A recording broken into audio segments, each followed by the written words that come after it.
Right. Hello. Screen looks a little bit. I was going to say the screen looks a little bit darker than it normally does. I think. I've got some lagers. People who watch. I don't drink lager very much. I'm more of a vodka fan, but I'm going to try and make some room in the fridge. I've had these in the fridge for the last month. So I've got a couple of Carling and a whole bunch of other stuff in there. 4 bottles of Moretti. Moretti. Moretti. I don't know what it's like. Of them in the fridge, so I'm going to try them. Probably do a review on them. So I got 4 bottles of that and 2 pizzas for £5. There you go. That's what the it's one of the many deals that the co-op dream up every so often. Hello. Somebody came on and then came off. I lost my view of the. In the corner there, it tells me it's got it says live. It's got a timer. Tells me who's watched. Well, it tells me how many and how many. Shout out whoever you are. Oh, there's a few more just arrived. So that's what I'm doing. I'm almost finished my first can. So I say I'm not really a lager drinker, but I just fancy something different. Hitler's toilet is in the house. On the Collings, I see. Yes, yeah. I was just saying. I'm gonna. I've had these in the fridge. These, from the co-op, doing a pizza, 4 bottles and a couple of pizzas. Your connection is unstable. Oh, that's been out. That was happening last time I did a live stream a couple of days ago. Anyway, so if it breaks up every so often, that'll be the reason why it keeps. The caption keeps on coming up there to say that this signal's shit. I don't know why that is, because normally when it's raining, if it's really coming down hard and it's grey clouds and all that, that's when the computer goes really slow. But it doesn't seem too bad out there, weather-wise. Anyway, we've got a few people showing up now. Anybody want to put your name down there, and I'll give you a shout out. There is actually something I want to. The reason I'm going to talk today is I only did one a couple of days ago, a live stream, which is rare that I would do one so close together, because my live streams can go on for 2, 3, 4 hours sometimes. Jesus. Once I get going, that's it. So what I do, I like to give it a few weeks for people to be able to watch it in installments, because we've got several hours. You might want to watch sort of half an hour at a time each day or whatever. But no, I was thinking, about this. What's it called? Coronavirus, which is strange, because because I'm starting to because like I mentioned before, because of the business and how the politicians were arsing around getting it done, it was driving me mad. So I wouldn't watch the news, because it was just it was really getting me mad how we voted for it out, and it would take 2 fucking years to vote it out. So I never watched. So by not watching the news, I was not seeing what else was going on. So, but the coronavirus, which from what I can see on the YouTube videos and that, it seems to be one word. I thought it'd be 2 words, corona virus, but what do I know?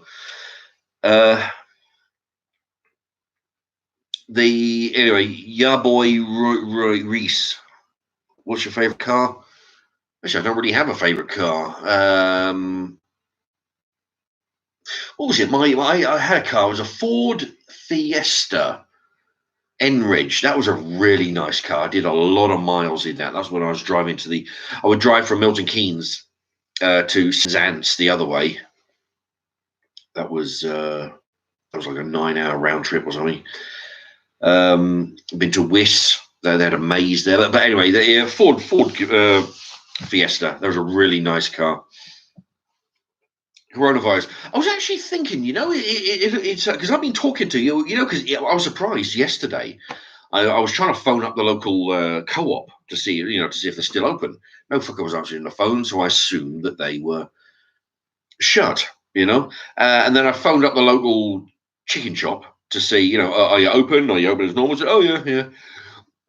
So as I went to there, had a look. The co-op was open, right? So I was having a chat with the guy inside about whether they got any plans to shut the place. Oh, excuse me, it's the lager. Give me gas. And he said, no, we're going to be open as normal. As long as the staff don't start dropping dead, then or going off sick, then they're going to stay open, which amazed me. And I was in the chippy, and a woman walked in with a Tesco uniform on. And I said to her, what's it like? Are they going to shut the place down there? It's like we've got to fight our way to get in to start our work, because the people are flocking to get down there, really panic buying on everything. And, it kind of, because it was kind of like that at the Costco that I went to the week before. I swear, I've been there a dozen times. And last week, it was double the amount of people that were in there. I mean, they weren't fighting each other, although we met a woman in the car park that said, look, they're only giving away 1 pack of bog roll, and water is like 1 per customer, 1 pack or whatever, and she said it was pretty mad in there. We went, and it was very busy, but it was very organized. Everybody was like, it was 8 trolleys deep at each of the cashiers, and it's funny. Anyway, I was going. Yeah, this Indian woman. She's doing the usual thing. They some of these foreigner types. No, they don't queue. They don't understand the concept of queuing. Fucking, there's a queue 8 or 9 people deep. She decided, because there's like 8, say 10 queues, 10 tills. Everybody's lined up on each till, and she decides to walk straight past you. Then cheeky cunt. She was going, yeah, like this to the fucking guy that was trying to tell her, say, look, there's a queue back there. Anyway, that if I had something in my hand, I would have thrown it, But unfortunately, up about it. I mean, these people were okay about it. They said, look, do you realize that, everybody's, you see this line here, everybody's, she had to address it, she was saying to these women, yeah, and, yeah, what, yeah, like this. And then the guy chirped in, and then she was going, yeah, tell me about it, yeah, like this. I swear to Christ, if I had a empty can of lager or empty paper bag, I would have screwed it out and thrown it at her. No, just Jenna. No, I'm on the lager tonight. I want to clear a few of these out of the fridge. We went there. It's Mrs. There. Is there? There. Yeah. I want to clear away a bit of space. And have a change for the vodka. I've got a couple of cartons of fruit juice that I want to get through, so I'm going to use that with the vodka. 2 1 liter. Like mango and orange mix. Anyway. But yeah, I tell you, it's not often I drink lager, I mean, in my youth I did, but yeah, not so much now. But it makes a change, Yeah, this fucking foreigner, she was giving all kinds of shit. She was lucky she didn't get slapped, because I tell you, if she'd have started, not really a sort of try to put her straight, she get a bit leery, but what I was thinking was, because the reason why I got to thinking this was because some of the regular to the channel, the regulars would remember. I was thinking about it today. It must be 4 years ago when I was at the Tesco warehouse. And one, I'm on the agency, so I'll get fired if I have any sick days, which turned out to be true, because rather go sick, I used up my holiday to get my foot in. It took I don't know, a week, 10 days of painkillers and doing fuck all to wandering around really. And it got me thinking, because because that is like, all right, because people scoff at those TV shows, where they call it the zombie apocalypse, and it's mainly the Americans, but there's other people, English people, I would imagine, as well, where the headline is zombie apocalypse, but it covers everything. It's about these people or doomsday preppers, okay, They prep for tsunamis, they prep for volcanoes, they prep for civil unrest, people, running down the street rioting, and how to deal with that with stockpiles of guns. But it got to, after I broke my foot, I wasn't able to sort of wander around, do any shopping or go to work or anything like this. And so you're relying on the things that you've stored. AWJ 420, hello to you. So it got me thinking, was that even though people the zombie apocalypse, it covers everything, which could come under the heading of it is a national or international disaster. As you will have seen, anybody applies and possibly overbuying supplies, knowing that there's going to be a shortage, and in which case, in actual fact, so I was thinking that maybe it's going to sound, I'm trying to word this. There could be a silver lining to the coronavirus. Okay. Now, let me explain. I'm not saying it's a good thing that people are dropping dead and all this kind of thing, but there could be a silver lining, because like the preppers are all thinking that the world's going to come to an end. There's, meteorites, tsunami, volcano, whatever else. They're all prepping for the doomsday. All right. So when the shit hits the fan, they're going to be prepared. They're going to have a stockpile of food, weapons, water, noodles or whatever. This could be the case, because pile thing, everything, a lot of stuff, because I figure, well, I'll stockpile it while I'm working, and then when I'm not, then I'll be okay. Things like washing up liquid, bars of soap, shampoos, washing up liquid, laundry powders, all these things, and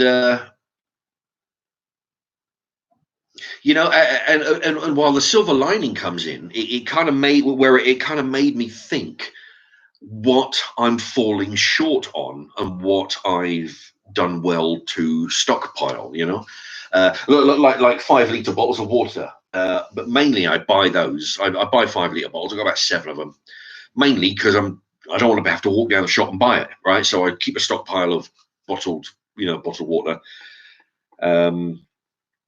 mainly because I don't want to run out and then go down the shop and buy it, because that's when they're going to run out, no matter what world fiasco's going on. So, stockpile of that. I stockpile washing up liquids, bars of soap, everything like this, laundry powder. And yeah, and it just so happens that now this coronavirus has come along, it's made me think, right, okay, because now I have these things stockpiled, and also those stack of those, that once you run out of it, it makes life difficult if you can't get down the shop. And it makes you think of what you need to stockpile. I mean, you figure, like everybody's out there fighting each other. And I've seen videos, a couple of them all fighting in the supermarket over a box of bog rolls, stockpiling those while there's no major disaster. If you've got a loft, if you've got a garage, if you've got sponges for the dishes. Evening. Oh, hello, Southwest evening. Hello to you, Mad Maz. So you could use anybody who sort of get to the shelves in the supermarket. Think about what a pain in the arse this is now, and when this is over, you can start to stockpile essential items ready for the next one. Because once this is over, it's fairly unlikely that another coronavirus is going to come along, but it is quite likely that something very similar is going to come along. It could be a virus of some kind. It could be even a man-made one, like some of these, like could be an accident at the biological weapons depot. Could be an accident there, pathogen gets loose. It could be a meteor hitting. It could be, we've had in England, we've had several of whole towns getting flooded over. Not as bad as the New Orleans, but definitely bad, where people are up to their arse in sewage, and. So if people remember, is that everybody's down at the supermarket, you're thinking, oh Jesus, that was bad, right? Volcano, you'll be prepared, because everything that you stockpile, and you don't have to stockpile it forever. What you do is, for example, washing up liquids, you have, say for example, because they're talking about months before this shit's over with. The so-called experts, they're talking months before this disease is going to subside. So, say for example, washing up liquids. If you have, say you have a spare room or a garage with shelves, if you have 10 bottles, you think how long will it take? Say if you're using one of 10, you've got a line of 10 washing up liquid bottle or washing up liquid or dish soap, as the Americans I think call it. You have 10 of those. And then when you go to the supermarket or the pound shop or wherever it is, you buy bars of soap, buy one of each, and use the front. So every time you put one in, you put the 11th one in, you take number one out. So you've always got 10. So when it hits the fan and the connection is unstable, please wait a while. There you go. I think it's better. I don't know what the hell's going on with the connection. So yeah, I mean, so it won't. I mean, it'll cost some money, but if you do it like I did, and do it over a period of time, I go spend all my money at the Poundland. Okay, I buy the 3 bars of soap for £1. I must have hand soap plus some spare bottles of shampoo. I've got like one in use, and I've got 4 spare ones. And there's only me, so I don't need to stockpile a dozen of them at a time. Shampoos in it. Washing up liquids, I've got like 5 of them, which I probably go one every month or so. So that's the thing. So when I'm down to like 3 or 4 bottles of washing up liquid, and I happen to be at the Poundland, I'll pick one up and I'll put it there. So then I'm up to 4 or 5 bottles. And I tell you, it's. I mean, I do it because I like to stockpile these things for the next 6 months, right? Not knowing that the world's going to go to shit. And it would be, but I've been to Costco and I've been to the co-op, and everybody's stockpiling stuff. I mean, there's a stockpile. Everything's off the shit. The first thing to go is the bog rolls, right? Because everybody wants to grab as much as they can, store it. But what you do is just store it through there. And bars of soap. They're the next thing that's going to go. Then it's going to be the hand sanitizer. Then it's going to be hygiene things, shampoos, bath sponges, washing liquids. These are the things that people will be thinking, oh Jesus, well, if I can't leave the Happy Mouse, we're going to run out. So these are the things that are going to be flying off the shelves first. But if you have a stockpile, just have a few shelves, one of the kids' bed, put it in the kids' bedroom, not in your own one. But if you have a corner of their room dedicated to stockpiling these things, just have it there. And then every so often, when you figure, well, I need to buy a washing up liquid, you got one at the back, you use the one at the front. So you've always got 10 washing up liquids. You've always got 30 bars of soap. At any one time, there's 30 bars. Shampoo, there's always 6 bottles of shampoo there at any one time. So you buy one out of the pound shop for £1, put it at the back, use the front one. Yeah, and I tell you, and that will mean a pack of bog rolls or wrestle somebody for a bar of soap. It means you don't have to do that. I mean, as much fun as that sounds, it means you don't have the aggro of going down there, being in an environment. You imagine if there's several hundred people all fighting over the same item. One, you've got the it's a pain in the ass having if there's a few people in there with starts coughing, they infect everybody. So yeah, just dedicate a shelf. Go buy a cheap shelf, or just like I did. I mean, I'd show you, but I can't take the computer in there. But I can tell you that. But yeah, I mean, I won't tell you the exact number. But over a period of last year, I've been making one soap laundry powder. I got five of those small boxes of laundry powder from the Poundland. Do a laundry every week. Pretty much, and there's several months supply. But it means I don't have to go out there try and and try and grab stuff which is flying off the shelf quicker than anything else. So yeah, it's just an idea. I tell you, when I got fired from that Argos, when them two fucking, anyway, I don't want to get into that, but when they got me fired, all right, the fucking world went to shit, right? Because I had nothing prepared. I was like, well, went downhill right quick, So I quickly learned from that from once I went back into work, start stockpiling stuff for when. I mean, as not only that, when I got fired, when I cracked the bone in my foot, I didn't have anybody to go. He never, they don't give a shit. So I was left with staying in, healing my foot, and making do with whatever I've got. And so it's those things that made me prepare.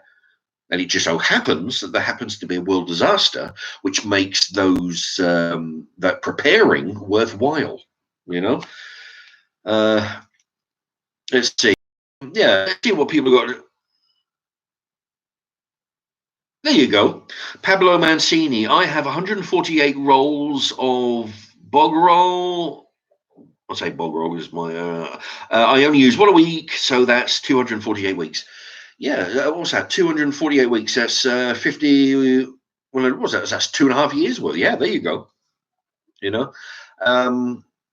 I've got what's actually, I probably got close to that. Actually, I counted. I've got I think what's 20 packs of 9. What's that? That's 180. Yeah, so, all right. So I'll tell you, I've got about 180 plus. I've got a big box of some loose stuff. So yeah, I tell you, that's how So when you've got that, I mean, because the thing is, there's no guarantee, how long this thing's going to go. And if everybody's down there buying once that's over, once this disease thing's over, what next? There quite literally could be a flood. It's happened here in England, in Milton Keynes as well. We've had areas flooding. We could have a flood next week. So now we've got a fucking disease going on and a flood, just to make deliveries even harder.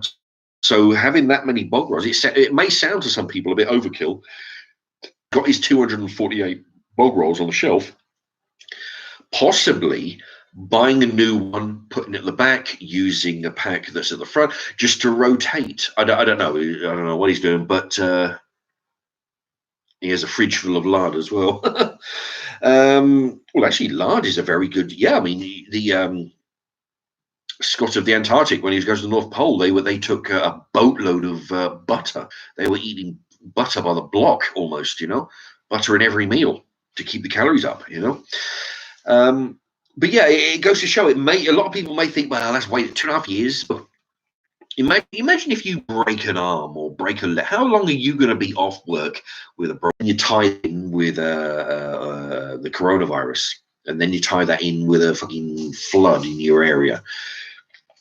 2.5 years is to have that safety net. And down in Poundland, I've got like a couple of packs of 20. I should do with more, but I figure, a week. So it's 40 weeks. So, yeah, it's close to a year's supply of sponges. But, for £1, you could always have more, 100 packets of matches. But, I mean, I don't, I don't smoke anymore. I've got no use for matches. But I remember years ago, we used, somehow we managed to get this big pack of boxes of matches. Box of matches, I suppose you spend, I don't know, 30p on a box of matches.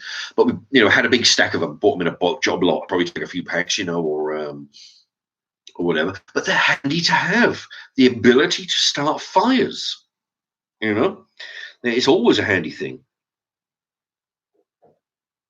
Oh, yeah.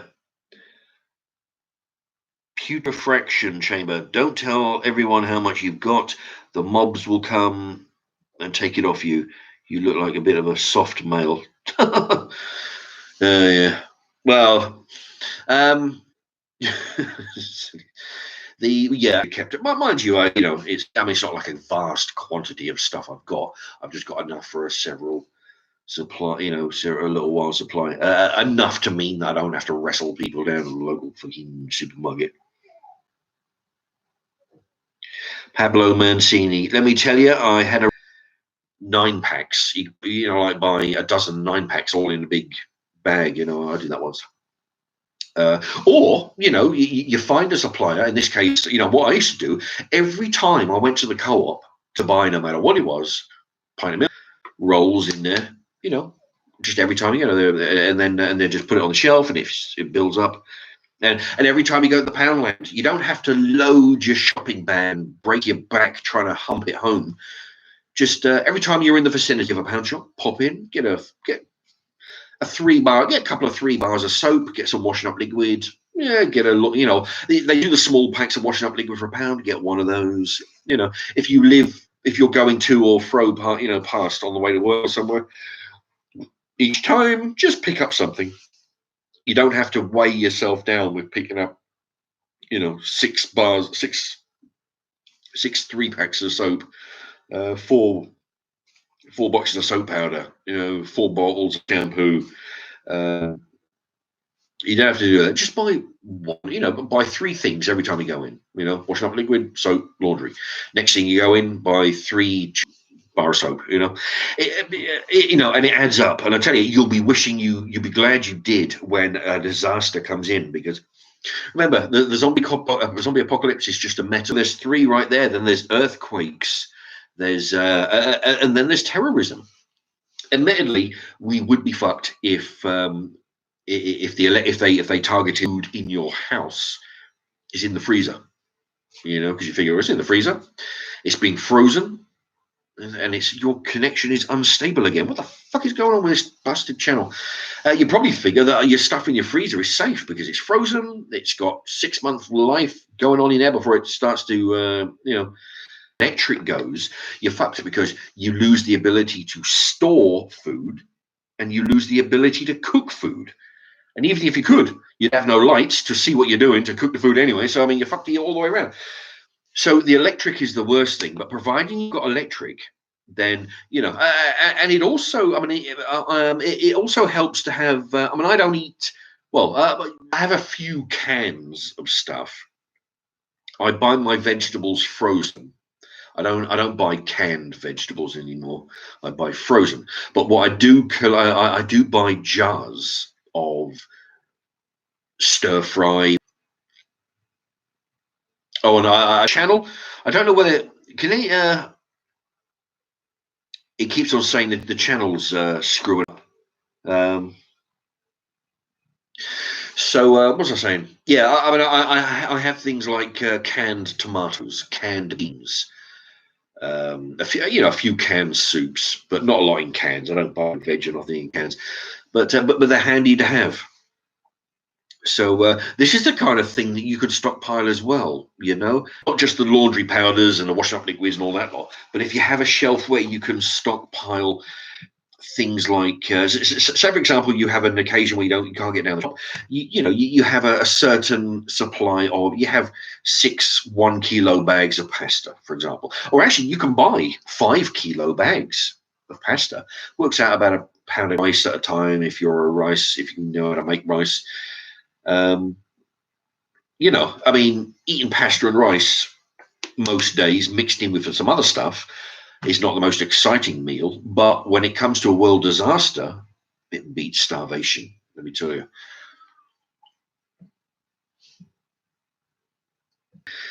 Tuna was dirt cheap. Jesus, now, fuck me, it's like £1 a can or something. So tuna's out, but there are plenty of canned stuff.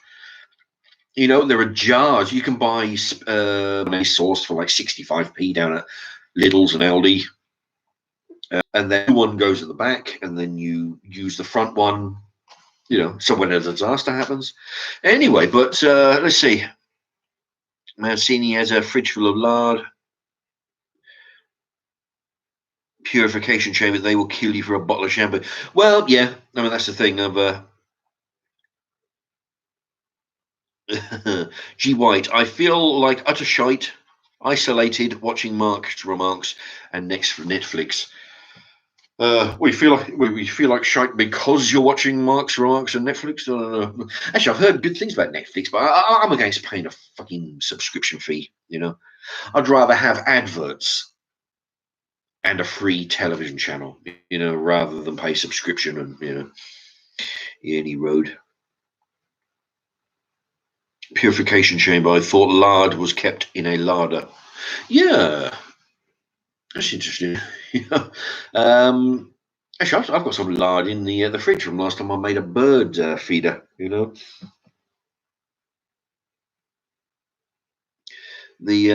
Actually, off the subject, I don't know if I like watching these Roman battles on YouTube. These are History Channel and shit. And I can't think of where it was. The Jews were up on this big, huge mountain, and of course the Romans were trying to make a ramp. And I can't think of. Can anybody? Is it that they're on a big mountain? They got everything down the mountain. The Romans came up. There's a big dip, and then straight up to the mountain. They managed to get up there. For the life of me, I can't think of what. It'll probably come to me later. But the point was, but enough to last them forever. But I remember what they did was that these Jews up on the mountain, what they'd done, they carved holes in the rock surface near to, with the intention of encouraging birds to come and nest in these holes. Like pigeons, where you have all those, you have like a load of letterbox. You have the little squares you put, they're all in there, those little post box, what they call them, letterbox kind of squares. And that's where they're in, that's where they're all there. Well, they did that in the mountain. I don't know how many holes they've done, but they've done a lot of holes to encourage birds to come in and nest. And when I heard that, I thought, fuck me, they've got a ready supply of eggs and meat. Because all they've done was, Anyway, that's just that was when the Romans are at the door. But they had that as a supply of the fruit that they thought ahead. They thought, right, we'll dig holes in there now, wait a day or two, a couple of weeks, and the birds will start flocking. It just struck me as ingenious that you turn a disaster. There's a silver lining. There is a solution to this problem. It's just a little side. What's this? Brandon Albura. Oh, my eyes. Albury. Didn't you sell? You know what? Jeez. Every time there's somebody asking, did I sell dodgy meat? Well, the thing is, the person's name who did that, and their name, and that I'm not the person who that person is. Honestly, every time I get this question, I mean, what did you do? Read the name in the paper, and then you found out my name? I mean, it's not like I my often on the channel, but if you read it in the paper, you would have seen a photograph, and you've seen the photograph. You know that photograph is not me.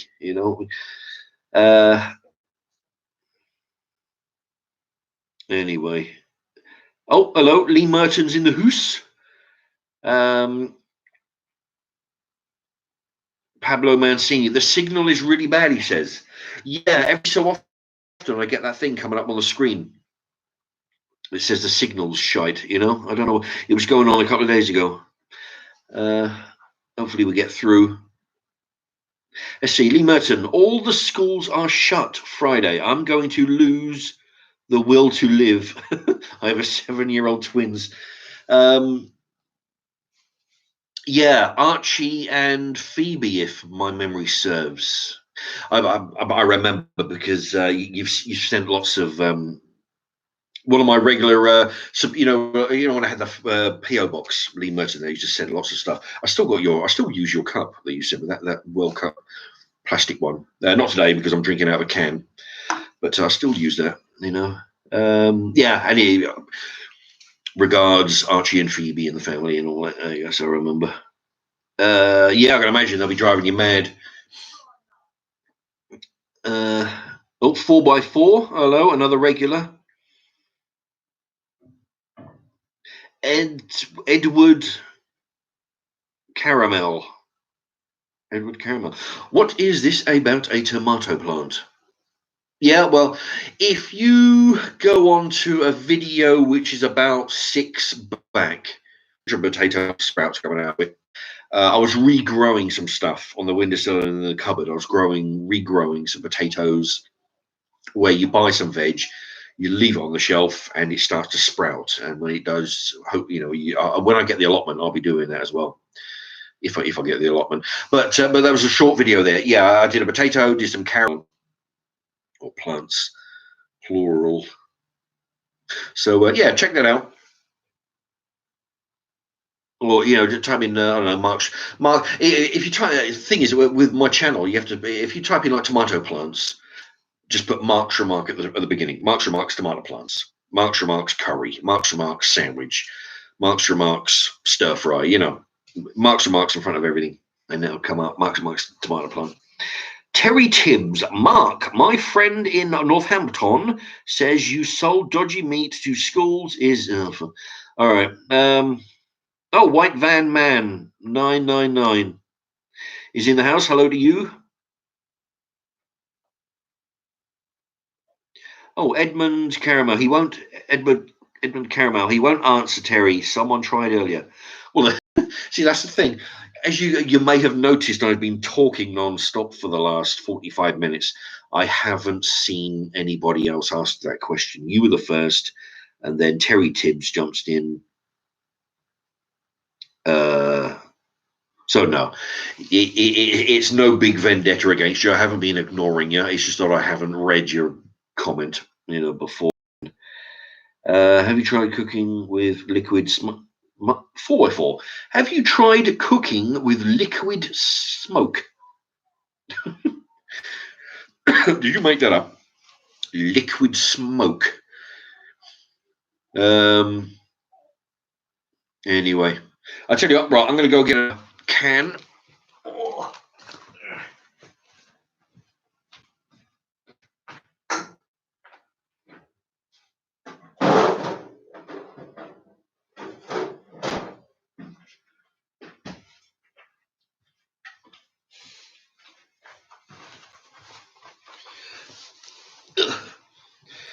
Yeah, I'm going to switch to Heineken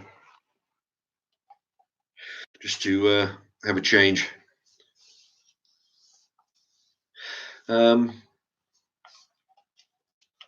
Actually, that was one of the tricks I learned. Because I really hate going to restaurants because you get shit service. What they do, the waiters haven't got a fucking clue, but they still want a tip at the end of the day, right? I was trying to get a job as a waiter once because I needed a job, urgent. So I went onto YouTube to find out how to be a good waiter. The tips, and one of them is when somebody's getting low on a drink, because the thing is, tips are normally 10%. If somebody's going to go on a percentage, it's normally 10%, or you put them a pound or £2 or whatever. So understand, because they teach them trainee goofs on the till to upsell. Do you want that as a meal? Would you like a large Coke, or would you make that a large meal? What people don't seem to understand in the restaurants is when you upsell. Someone else for dinner. Oh, you know what? I've actually talked about this before. Would you like me to get chef to put a sliced tomato on your plate with bang, there's 30p. Can I? Would you like some coleslaw on the side? Bang, there's another pound right there. And the trick, apparently, the trick which I would have employed was when you got people at the table and right. Can I get you another drink? Would you like the same? I see you're low on a drink. Would you like another one of the same or something different? And you go, I'll have a Heineken. Thanks very much. It just reminded me of that by getting a different brand than I did just now.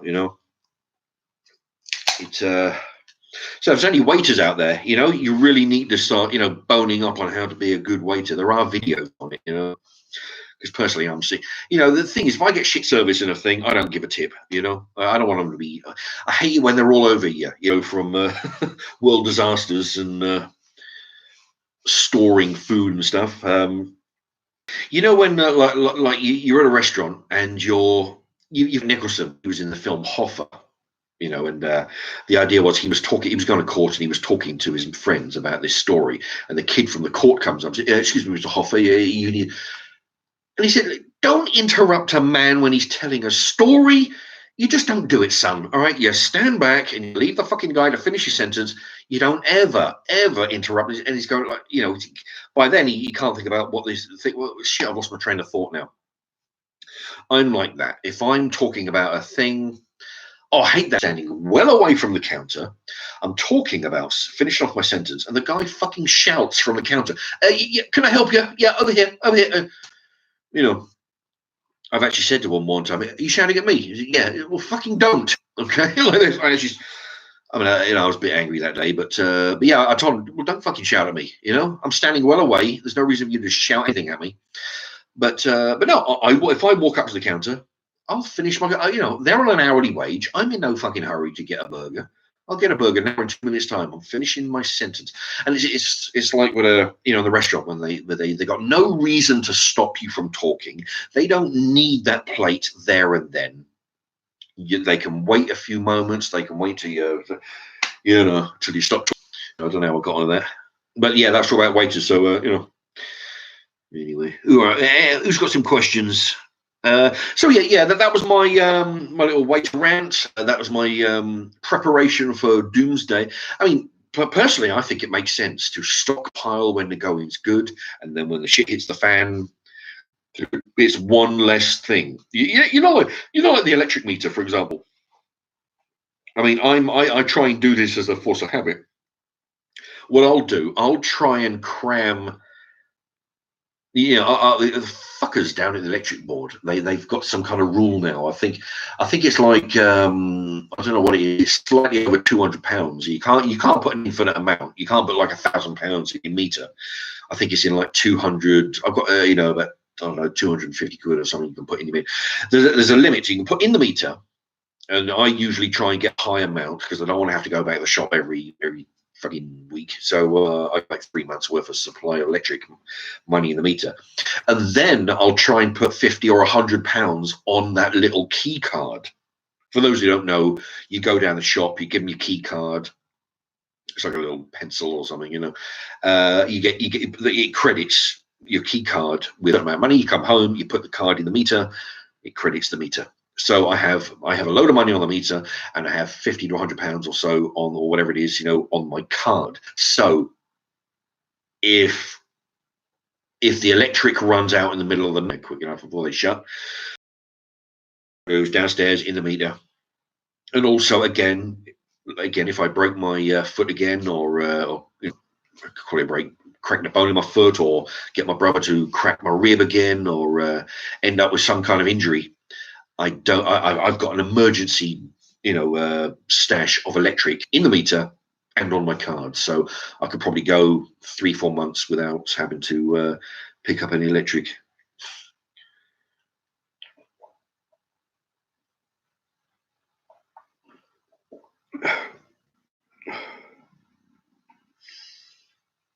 Okay, that was 4x4 with the liquid smoke.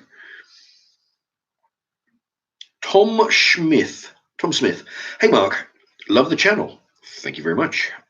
I was wondering if I could get a shout out for my dad, Nick Gurr. All the best. Yes, indeed. Hello to Nick Gurr and welcome, Tom Smith. Wait a minute.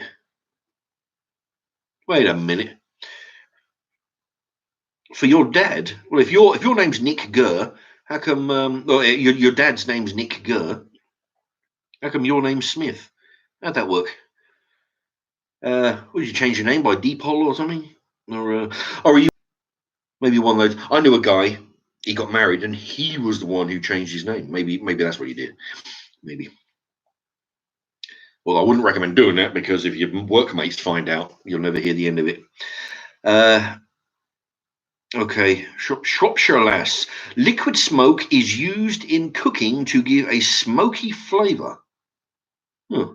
Uh, you baste the meat as you're cooking. Oh, I see. Right, so it's like a liquid or paste that you baste onto the meat, which is a smoke flavour. That, if that's okay, that makes sense. I mean, liquid smoke. Yeah, that was a bit confusing. But if it's liquid, if it's smoke scented or flavoured paste that you baste the food, yeah, that makes sense. Yeah, thank you, Shropshire Lass. Yeah, well, that makes more sense now.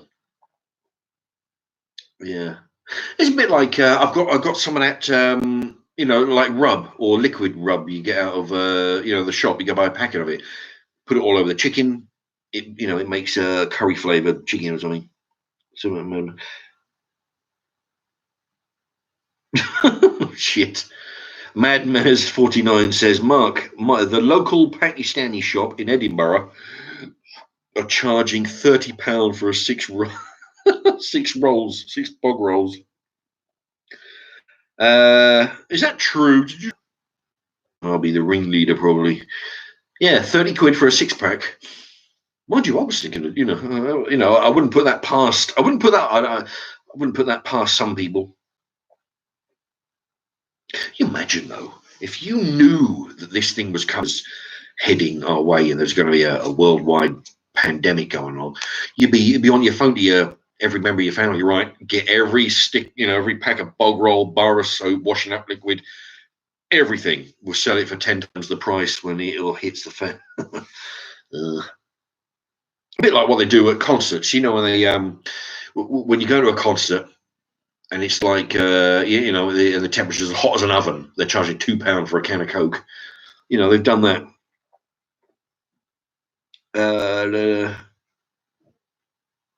Paul K, is it buffing for everyone? Yeah, every now and again I get a notice at the top of my screen saying the signal is shite. Stand by. Yeah. Pablo Mancini, you pause it for 30 seconds. He says it works fine. Oh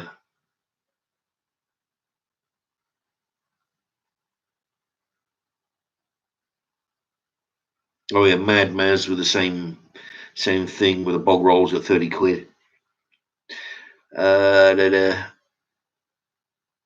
Yeah.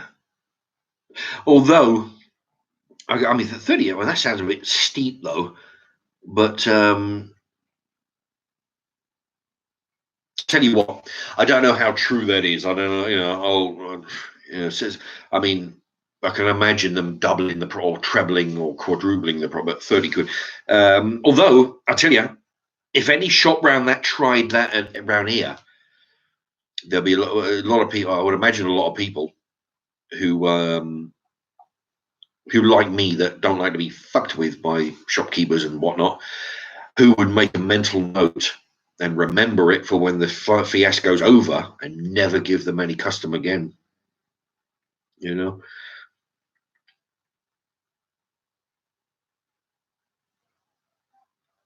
reminds me that there was a video. I can't, and for the life of me, I can't remember what it was about, but somebody the shortage of American 5 times the price, and I wrote to him and said, "Yeah, all right. Listen, I used to be a shopkeeper as well myself. I used to have a business. You can, you might get away with fucking a customer once, but he won't come back." And he's going to tell 6 people what happened, and they'll be unlikely to come back. But you've lost a customer. You're fucking once, but you've lost him forever. And if that's anywhere near true about I can see them making a huge markup, but anybody's trying anything vaguely similar to Mad Mazzy's comment there, I can imagine they would lose a customer for life. Shropshire Lass, do I have any pets? No, I don't have any pets. Although, when the allotment comes up next month, when people start leaving the allotment because the rent's due, then hopefully I can jump in and I eventually, hopefully, I plan to, you know, maybe have some bees on there, you know, so I'll have about 40,000 pets then, you know, all working hard to make me some honey.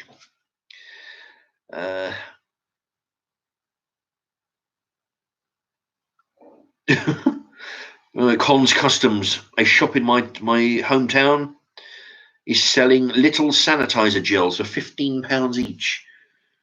Yeah, I tell you, I mean, if this is right, I'm going to investigate this. I'm going to go down to my local shops and find out what people should heed my word and stockpile stuff while there isn't a catastrophe. Stockpile it while the going's good, so when when it hits the fan scenario, like now, you don't have things like this, you know. In fact, you'll be the one selling the hand sanitizer. But if you stockpile while it's going good, you don't have to deal with this.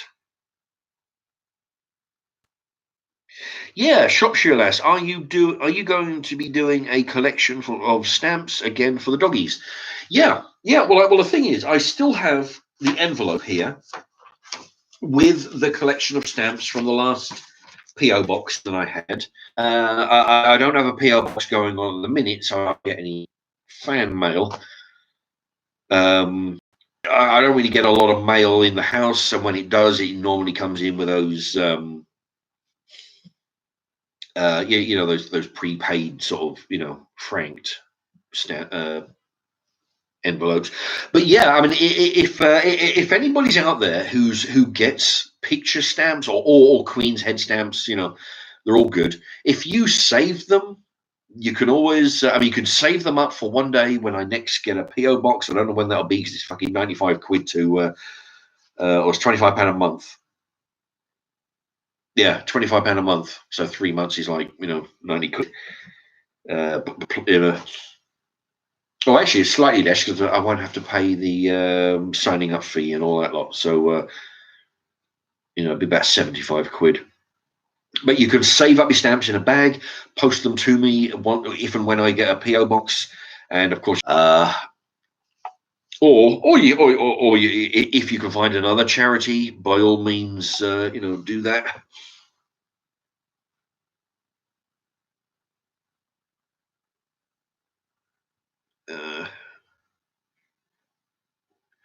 Yeah, it's interesting. You know, Pablo Mancini saying skip back 2 minutes. Yeah, Pablo says you will be behind the comments, but Mark is anyway. Yeah, I'm trying to keep it up to date, but sometimes it can be, especially when I start waffling on. Anyway.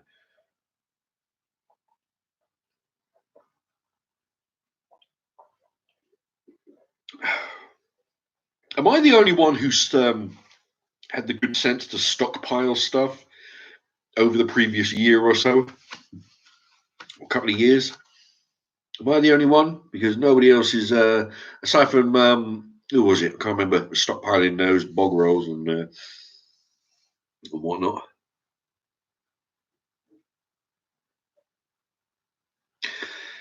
Ben Varley.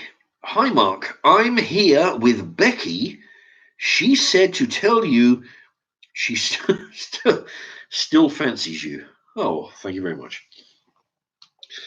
That's very, very, very nice of you. That's from Ben Varley and Becky.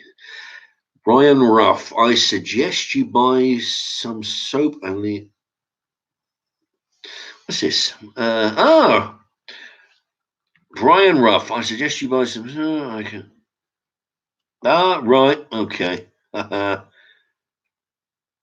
Let's see. There you go. Well, there's your warning right there.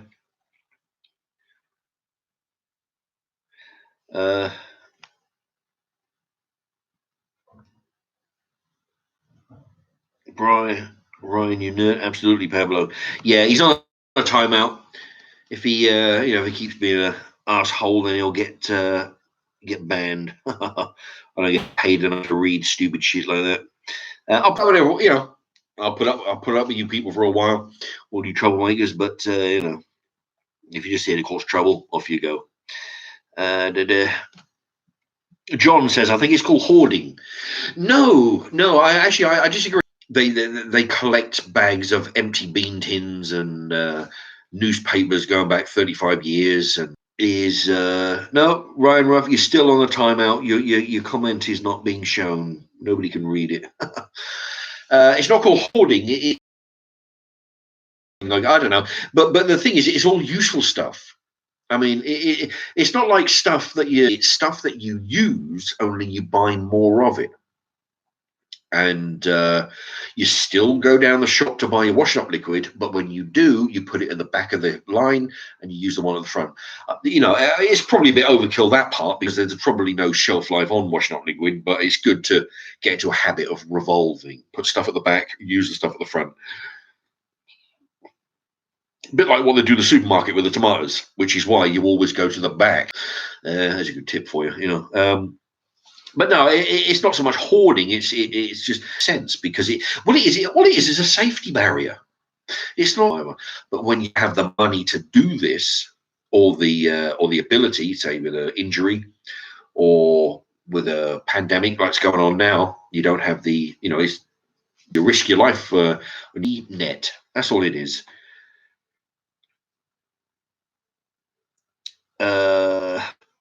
Pario Mancini, I am going to take a note out of your book and prepare for a zombie apocalypse. Absolutely. I mean, nobody's really writing to say that they do it already. I mean, I can't be the only one. I mean, I watch a load of history channels. I like watching the Roman battles and Aztec battles and ancient battles and shit. But I also watch the History Channel to watch major disasters, like tsunami, all this kind of stuff. I mean, if a tsunami hits, I mean, here in Milton Keynes, we're not near the coast, but we have been flooded. But there are coastal areas here, America, in or Philippines, everywhere. If they're on the coast, they're the first ones to get hit with a wave. Can you imagine a wave goes in half a mile inland and then comes out? Okay, it goes in, destroys everything. It takes cars and buildings and trees inland, and then it brings those same cars, trees, and buildings back out.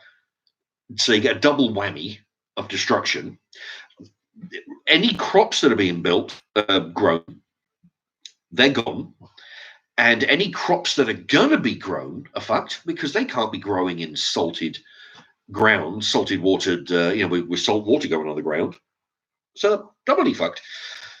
So it's all about planning. It's all about, there are plenty of videos. I don't know what they're called. American preppers or doomsday preppers or something. They're mainly American. Some of them actually make sense. They're not all fucking lunatics, all right? But some of them actually know what they're doing. There was I watched a whole series of them. There was this stupid fucking twat. He was the village idiot, right? He made a bulletproof vest out of a car radiator, thinking that was going to, be you had your loonies, all right?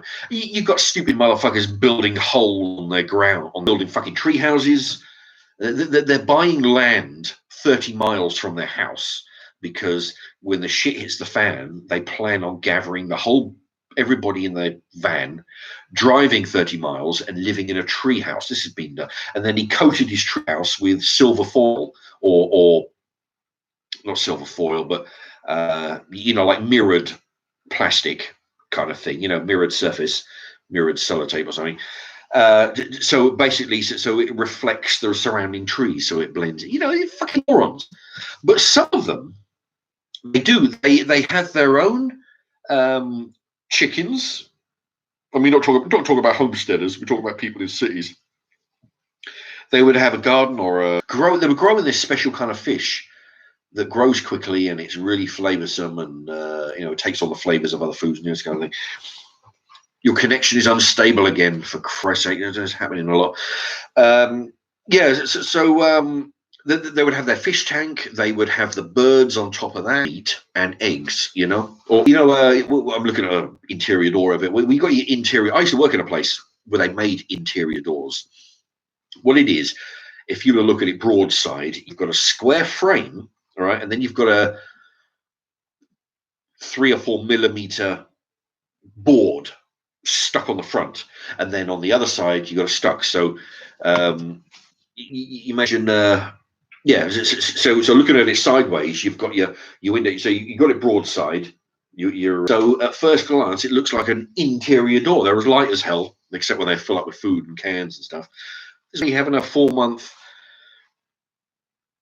stockpile. Just figure out what it is that you figure, right, there's 1, 2, 3, 4, 5 of us in the house. How fast do we get through a bottle of washing out liquid? Okay, right, we'll get through 1 a week. Okay, so 3 months worth of washing up liquid. So that's 4 a month, so that's 12 soap. Same with shampoo. How many do we get through a week? Times that by how many months that you want to prepare for. 2 months, 3 months, 4 months. If you've got the room, 12 months. Don't be guessing. Like, oh yeah, well, we'll get 8 bars of soap and 2 bottles of shampoo and 3 bottles of washing up liquid. Yeah. No, you calculate it by how many you use per week and times that by how many weeks you want to prepare for. Pablo, it makes sense to stock up while you can, and then when you retire, you have years and years worth of stuff. Exactly, because I tell you, if you was to, I mean, I'm approaching. What's it now? It's the 3rd month, so in about 2 and a bit months. In June, I'll be 50. So yeah, I mean, like, the habits that you, rather than do it in 20 years, it's too fucking late then. Now will suit you for that. So if you were to stockpile. If you've got the room, even if you're not waiting for the apocalypse to happen, or if you had 5 years, I mean it's a lot, but if you had 5 years of washing up liquid, at least you've got several years of headache-free. You don't have to. This is something that you don't have to buy. It's quite frankly, it's a pain in the ass going down and buying it. You stockpile it, at least once you stop working, then you basically got a cushion, so when you retire, then you've got a nice little thing to fall back on.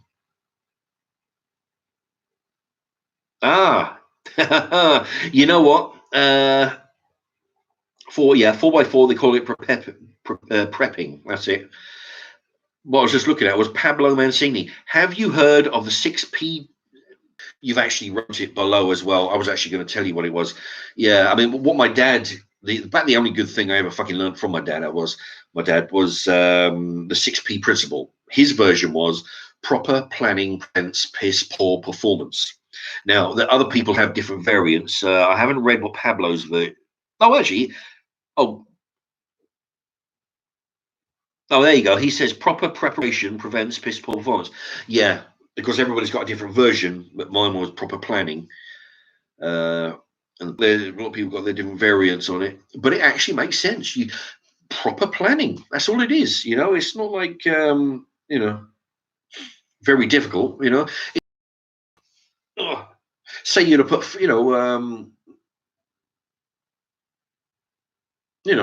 say I don't know, whatever budget you want. Say £3 a week, £5 a week, £10 a week. Go down the pound shop. That's 3 items. £3 is 3. Next week you buy 3 different things. Week after that you buy 3 different things. £3 a week. A lot. For a lot of people that's not a great deal of money there. So you when it, and then you've got a surplus supply.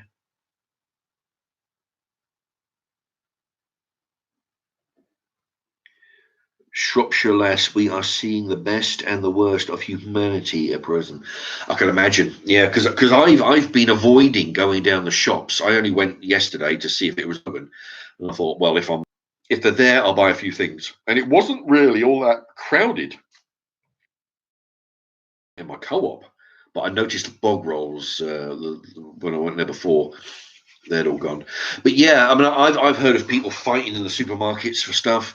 The woman in the chippy who worked at Tesco, she told me that it's mayhem. You can even the staff can barely get through, to fucking start, But she said, yeah, the people are there at 7 in the morning, because what they done was, because at that particular Tesco is a 24-hour, but what they've done is they've stopped the 24-hour bit.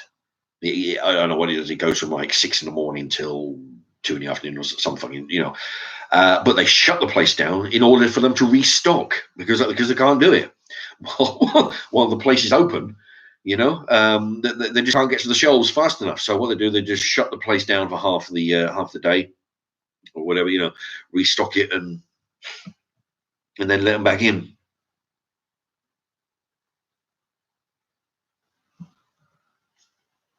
Four by four, thousands of cheap loo rolls on eBay. Yeah, well, we see that's the thing. It might be you may be able to get it cheap on eBay, and they're shutting the place down for a while. Then that's going to cause delays. Then it goes next to you. The what was it? Oh yeah, the live stream I did a couple of days ago. Immediately it got flagged as this video has been flagged. It may not be suitable, or that this video is not suitable for. It says all or some advertisements. Normally, what they do is they put some on there. Which reminds me, everybody, if you could just watch a couple of, just some of the adverts, it'll help the channel progress. And I could put that towards the cookery videos. The adverts don't pay a lot, but if you let them play, it adds up. Anyway, yeah, well, what they've done, they're always flagging it for whatever reason. They don't ever tell you the fucking reason, right? But what they do is that they flag it, and this video is unsuitable for most advertisers. So then click on the button saying, look, I believe that's wrong. Would you manually view it? Okay, so that's what they did with the last one 2 days ago. Saying, well, actually, it wasn't even an email. It was a caption that came up at the top of the screen. Due to the virus thing going on, we've had to shut down part of our offices, which means we don't have to protect our staff and bullshit. We've shut some of the place down, so we don't have very many people working on manually viewing the videos. And it actually said, which means that a lot of videos will be will be unable for advertisements, even though they have not broken any regulations. And it said that. I can't remember the exact wording, but even though they may not have, or even though they have not broken any regulations or rules, they'll still get fucking demonetized, little cunts. So they'll do this. So that is, so if they're having their problem, that's the problem we have with eBay, YouTube. So eBay might be having the same thing with staff problems. If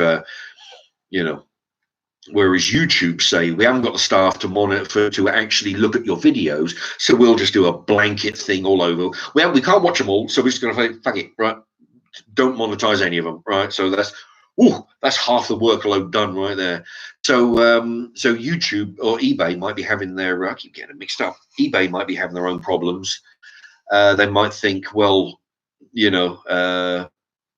rather, we can't deal with all this mail, so we just shut the place down and wait till it's all over. So even though you might be able to get them cheap on eBay, there's no guarantee that there's going to be anybody to deliver it, because you figure there's warehouses, there's couriers,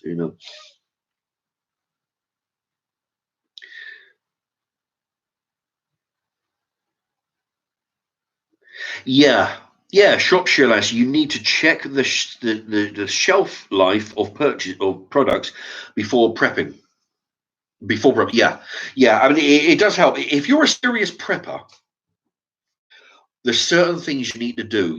Like you say, you need to check the dates on the items before you, especially food items. I'm even talking about here. Check the items. Get the biggest date first.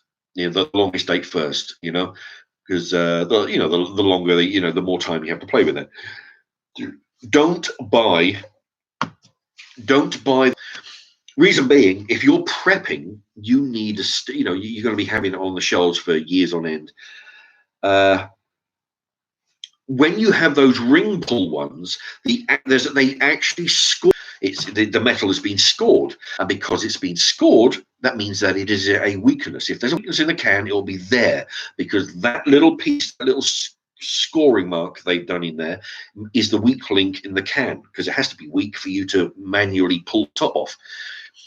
So if you're serious about prepping anybody, go for the ones where you need a can opener. Not the ones where you pull the top off. But yeah, I've noticed with laundry powder. I've had laundry powder. I think it can still be used. You just revolve them. Put the new stuff at the back, push them forward, use the one at the front. Same with everything, food, whether it's cleaning products or whatever it is,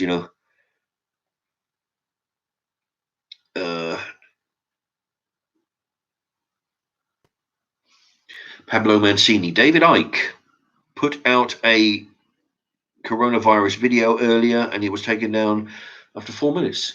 It wasn't demonetized. My previous live stream, it wasn't demonetized,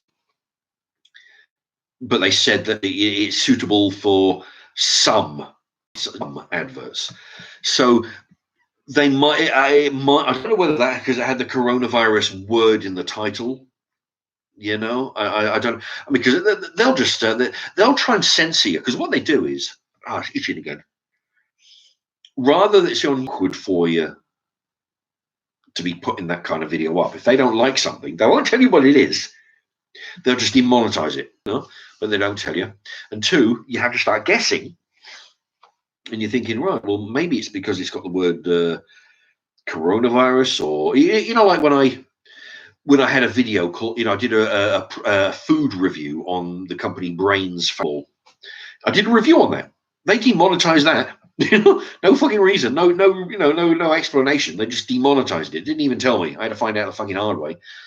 Well, what we do, we demonetize them, and they'll lose the incentive to put any more of those kind of videos up. So I'm thinking that might be what's happening with the coronavirus. Anything with corona in it, it may be all demonetized or at least made difficult to put on there.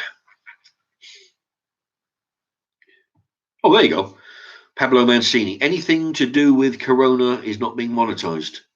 Well, yeah. Well, actually, that does make sense, because YouTube, they are motherfuckers, it wouldn't be quite so bad if they told you, oh, by the way, you make us fucking millions of pounds, but fuck you. We'll take away your ability to make a fucking penny or two, and we're not even going to tell you why we're doing it, because that's what they're like. They got no respect, no decency. The fucking people like, I've been doing it 2.5 years now. They treat us like fucking shite without any explanation, But yeah, it doesn't surprise me if it's got corona in the title, it'll be demonetized.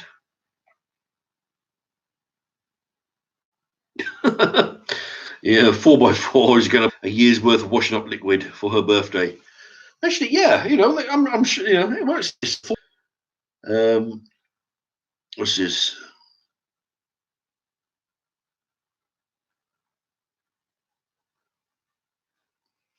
Papacini, Mark, people don't sit and watch every minute of every video posted on YouTube. It's done by computers. Yeah, well, the thing is, I think it was partly right. Yeah, the flagging, because sometimes it's immediate. Load it, within a minute, it's been flagged.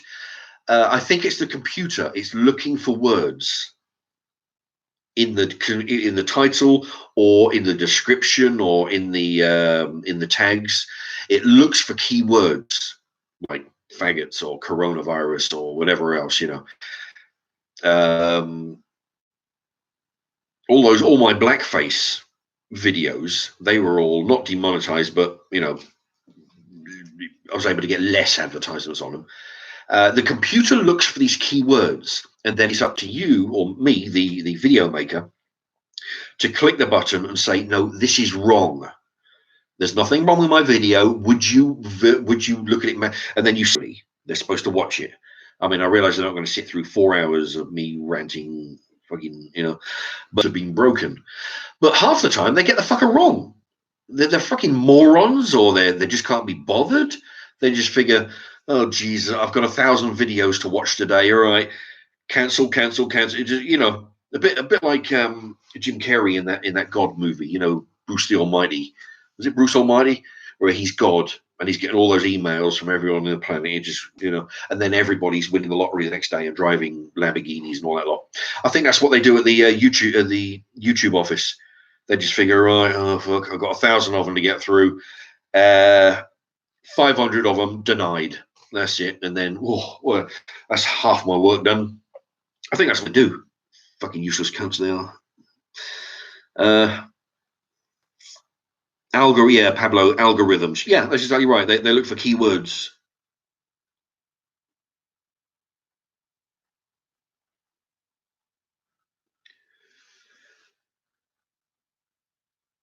Let's see if God, he should be able to put it back on. I don't know what.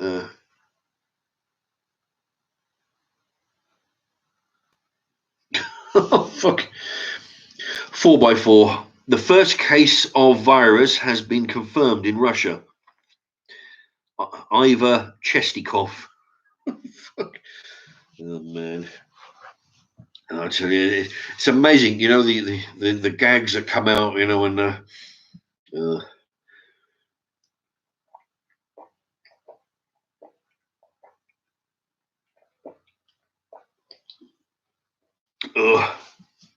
Right. Tell you what, I've got a very small audience today. Even what was it that German man? He had his daughter locked in. A few years ago, he had his daughter. I'm sure he was German. Locked his daughter in a basement for like 25 years. He was having children with his daughter, in the basement. And he told the wife that the daughter ran away. There was jokes about that going around within days of that guy getting arrested. It's amazing. I mean, that was quite funny, but some of them are any major disaster. When, I can't remember any now, but there was 9/11 jokes when that bus blew up in London a few years back. In the newspaper, the top of the bus had come off. There was jokes about that as well.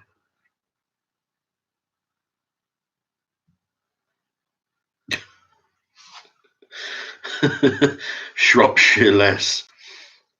The person who caused it in China was named Chu. Oh my lord. Anyway, right. I might call. It doesn't look like I'm. Like I say, if anybody actually be interested in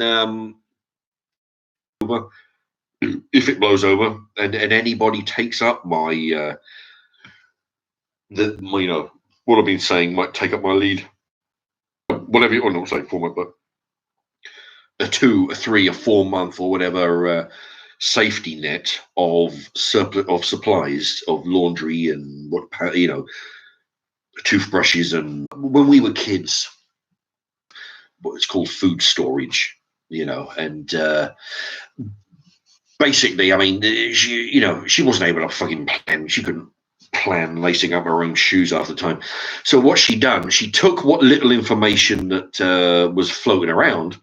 And what she used to do was to go out and buy boxes of lentils and fucking shit like that. And, I think that's where I got that big load of 50 odd boxes of matches, from that. Or a dozen 2-litre bottles of water to store under the stairs. Water, which is nasty. 1, it's difficult to drink. 2, you can't cook with it. It's carbonated. It's not lemonade. It's carbonated. Didn't even read the label. It's clear. So I'll do, near enough. So you've got a plan, like what that I can't remember whose name that was. Was it Yorkshire lass said about looking at the dates? If you're serious about planning for the long haul, look at the dates. Don't get the first thing off the shelf, because the shopkeeper is going to put the oldest shit at the front because he wants, because most people are just going to buy it and eat it shortly, But if you're going for the long haul of storing, check the the dates. Go for shop if you're buying canned food, which nothing wrong with canned food. It's just I used to do it, but I go for frozen now. If you're buying canned food, look at prices. Even when I go in the co-op, I've been doing it for so long. If I want a can of canned tomatoes to make a pasta dish, I'll look at the 4 brands of tomato and I'll see which one is the. You got one at 65p, one at 34p, one at 25. You know, you've got different prices for the same product. And you know, why pay 60p when you can get 2 cans at 30p each? You know, shop around. You know, look on the YouTube to find out if, you know, anybody with information on the thing, or if you go to a cheap place like Aldi or Diddles or any other supermarkets, you can buy shop brands. You know, because remember, you're looking at calories. Same, you know, back when we're in a doomsday scenario, you're not looking at so much flavor as such. I mean, it has to be palatable, of course, but there are ways around that. You can get a cheap. I went to Aldi's. I bought some beans, which I think were 22 pence. They're not that good, to be honest. But I've sprayed some tomato ketchup. You know, just put some ketchup in there because that's what the main ingredient is: beans and ketchup. So there are ways of getting. You know, you put some pepper in some food. You put some, you know, you mix some herbs or whatever, you know, to make it more palatable. So you got a cheap, with a mentality of trying to get as, you know, basically getting more.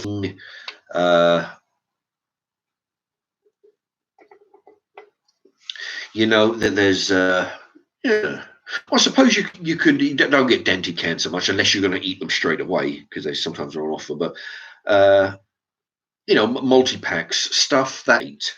You know, there's nothing to stop you from buying. Say, for the example of canned tomatoes, for example, if it's near the end of the date, say there's a month to go, whatever, and they sell it off cheap.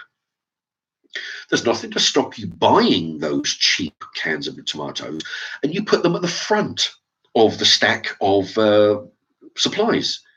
So you know, so next time round, when you buy, say you buy some more tins of tomato, you put them at the back. You use the nearest date first. You know, you don't have to buy the longest date and put them at the back. You can buy a short date if the price is right and put them at the front and use them first.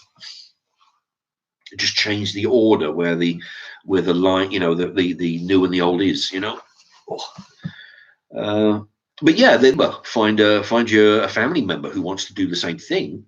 Go down to Costco and see if you can get some bargains down there. You know, they do look that they sell food by the case down there. You know, so you can buy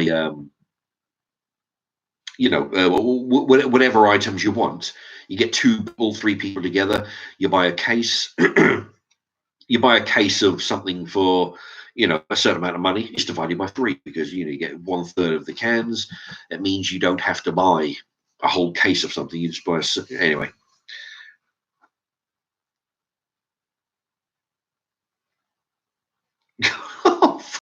Oh man, I'll tell you that joke in a minute.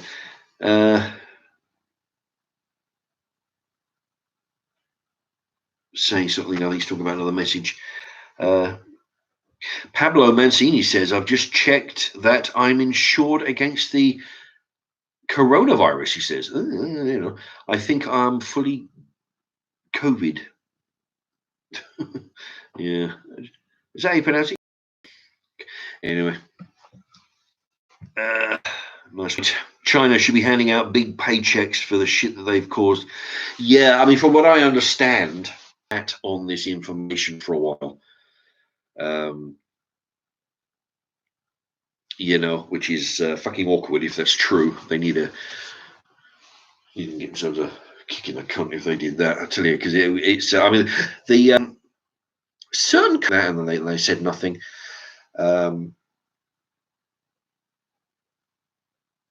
Yeah, I think Russia did that one time with a nuclear submarine. It sunk and had problems with the nuclear submarine. They didn't tell anybody about it and wouldn't let anybody near it, rather than accept help in fixing the problem.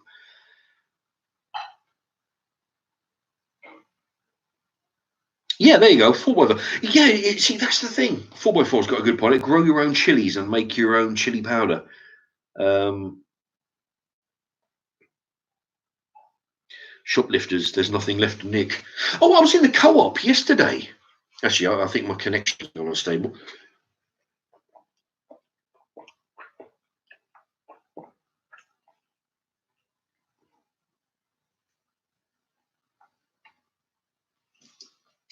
I was in the co-op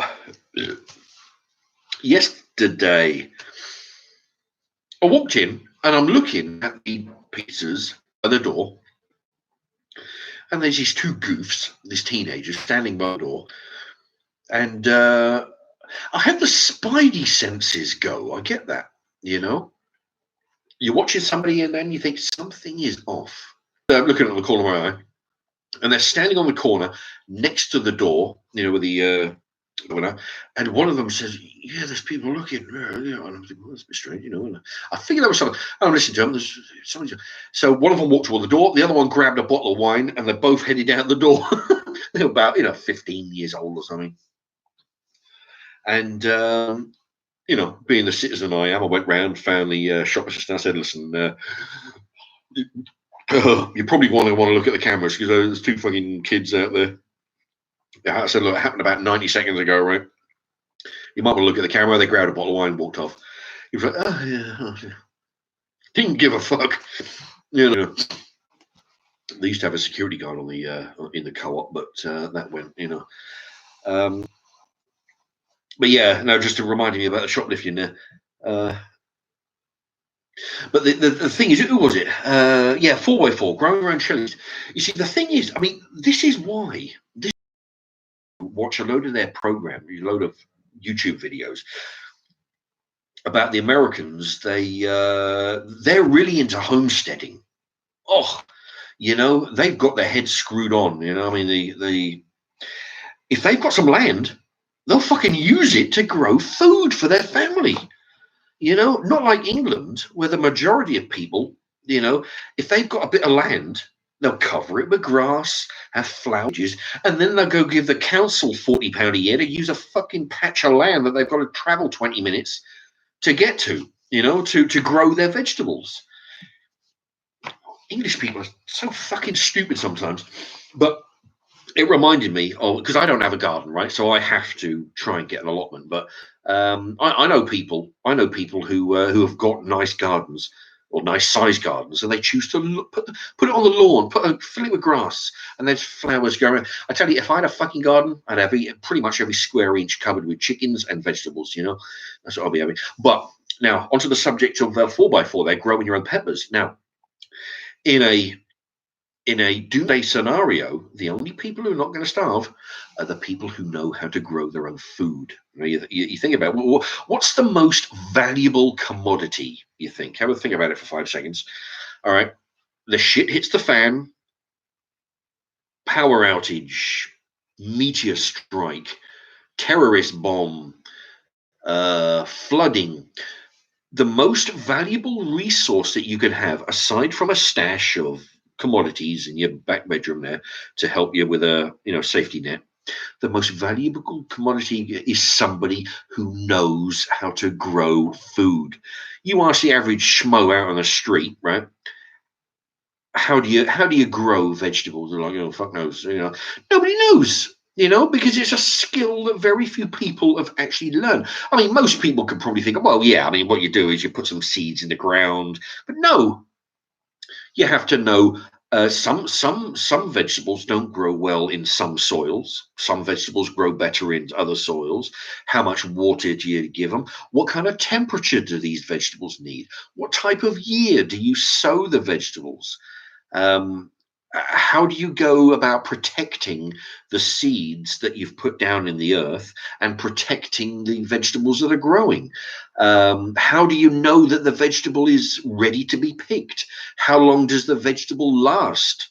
because remember, it won't have any preservatives or pesticides being put on it like the store-bought shit. Right, this is fresh out the ground. So all these questions the average Joe won't know. So if you know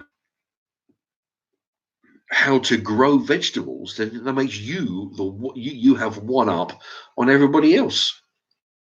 You know, I want to grow my own stuff. I want to. I want to be able to grow some stuff, possibly trade it with other people. You know, for vegetables that I don't grow. But you know, I want to learn a skill, and also it is a life-saving skill that will help you in any one of these zombie apocalypse scenarios. You know, like I say, the zombie apocalypse was just a blank. But yeah, if you know how to grow vegetables, then you have a leg up on everybody else who don't, and they're relying on the government to help them. They're relying on the fucking co-op to help them by supplying food that they can buy in the shop.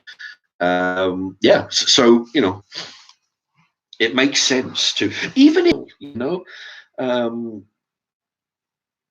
even if you don't have a back garden, if you've got an area next to your front door where you can have a big pot, whatever you want, even if it, you know, you don't grow it, you won't be able to grow enough. And making sure your kids know how to do it, and it's one less item that you need to spend your money on, and it's a skill that pretty much everybody should learn. I mean, Christ's sakes, I mean, get your. I mean, you figure if you have young children, 5 years old, 6, 7, that's a skill they're going to have. That's a skill they will have and carry into their adulthood for 70 odd years. Long after you're gone, they will have the ability, because you imagine like, but people watching this now, all 9 of you, who don't know how to grow veg. If your parents learnt how to grow veg, and they taught you as a child, by now, if you just kept the habit going, just nothing major, just a pot of celery over here, growing a cabbage on your windowsill over here, you would have the skills to feed yourself now that there's a big disease epidemic going on, and it's a skill that you can pass down.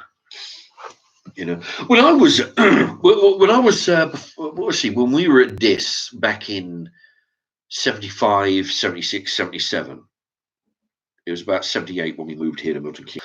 But when I was 5 in 75 and I was 7 in 1977, we had a garden and we grew stuff in the garden. Okay, we grew. I mean, we had this big, them blacks that start banging on the drum. They. I mean, there are better ways to do that now. It's better than having it in the ground. You less of a footprint, so you get more. You grow upwards rather than outwards, like if you do it in a field or on the ground. But yeah, we grew in an oil drum. Okay, we grew strawberries when it was seasonal. Next door, the partridges, and the fucking connection seems to like it's gone again. I'll wait a few seconds. There you go. Connection's back. The partridges next door, they had onions and they had runner beans, So we used to trade. We got an abundance of eggs because we had chickens as well. So we how it worked. I mean, it wasn't like the whole street all got together and we said, you just traded with your neighbours. It seems to be a skill. It seems to be a skill that's lacking now. The only people that work down the allotments are old fuckers, right?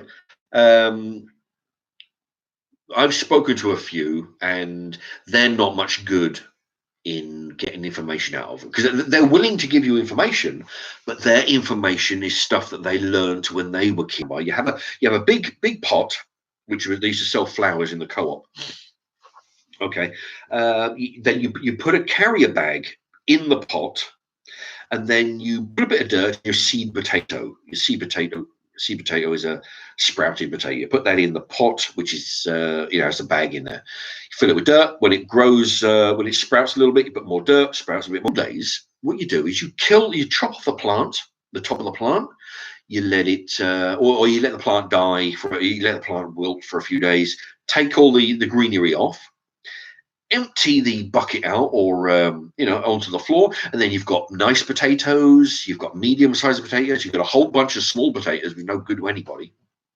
And then you plant, and then you've basically got what you're given. I was talking to one of the guys down the allotment about having a pot with a carrier bag in it, but the thing, and when you're ready, when the plants, what you do is you lift the bag out of the pot onto the floor, peel the bag away, and you've got like a sandcastle, right? Sandcastle with a big plant sticking out the top, and you all the bulbs, all the potatoes are sticking outside. So what you do, you just pluck a nice big potato, pluck one from this side. Okay, that one round there looks a bit small. See, now that you've plucked the big potatoes out, the plant is redirecting its resources into those smaller potatoes. It's no longer put them in the big potatoes because you pluck them out. And what they do, they grow out. So then you put the bag back into the pot, you let it grow a little bit more, and the energy that the plant has, it puts them into the smaller potatoes to make them big. I was telling this allotment guy, he fucking thought that was the stupidest thing going. He couldn't grasp he couldn't see the sense in doing that. His rationale was, think that why kill the plant and have half a yield of good potatoes and the rest of them that are the size of a marble? It's the marble ones which you want to be growing, and the way to do it is to redirect the plant's energy. It has a certain amount of energy. Anyway, so yeah, so if you, I don't know, I got onto that, but while the people on the allotments, the old people, they're good for information on certain things. It's the new generation. There's new ways of growing things now. There's hydroponics and basically growing. I've seen videos growing stuff up walls and all kinds of stuff.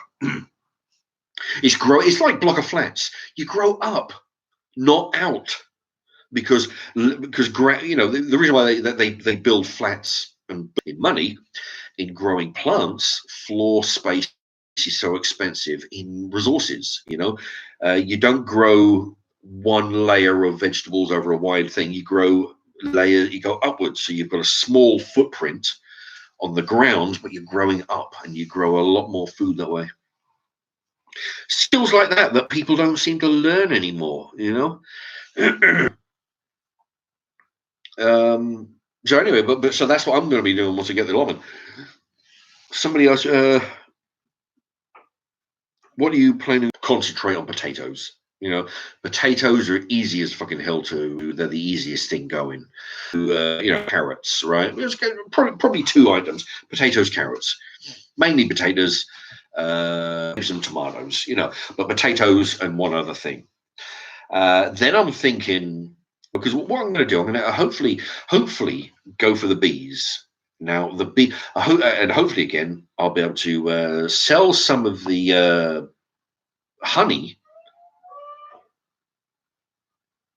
Sell some of the honey in order to sell the honey in order to recoup the money for the beehive. That's the main objective. And then after that, just make a bit of pocket money. That's all that is. But the main thing is to make the honey pay for the beehive. So if I do that, then it would be an advantage for me to grow as many flowers as possible on my patch. So the bees come out and they go straight for the nectar or the pollen. They're gonna have to travel to get pollen, but if they've got a ready supply right on their doorstep, the faster they can turn it into honey, and the faster I get to make some money. So I'm thinking that I might use the ground, what size it's going to be. So I'll look at the size of the beehive. If I can get a load of flowers in there as well, if I can have pots of vegetables around the outside, great. But maybe having several little irons in the fire. If I'm selling the honey, I might be able to sell a few potatoes while I'm at it. Just to because I want a bit of so I'm or something with the bees. I'll have to divide it up between flowers and a few veg. And yeah, 4x4 broad beans are easy. Yeah, you know, but I figure I'll stick with something that I know, potatoes, grow them, uh, you know, and then once I get the handle on that, then go into carrots. Once I've got a handle on that, see, the thing is with potatoes, I mean, everybody grows potato in their allotment, pretty much, probably.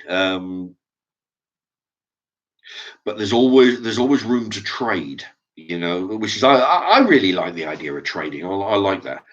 If I've got something, which is why, but potatoes mostly for myself because I can eat those. I can boil them up and fry them and whatnot. Uh, but if I grow something else, you know, grow some onions or grow some runner beans, I can trade with a guy. See if there's somebody on there with you might want to trade some eggs for a jar of honey. You know, it's kind of backwards and forwards. You know. So to answer your question, flowers and potatoes, and you know, flowers and vegetables are the ratio. I'll have to decide once I see the plot. It might be a big plot, it might be a small plot, if we get a plot at all. You know.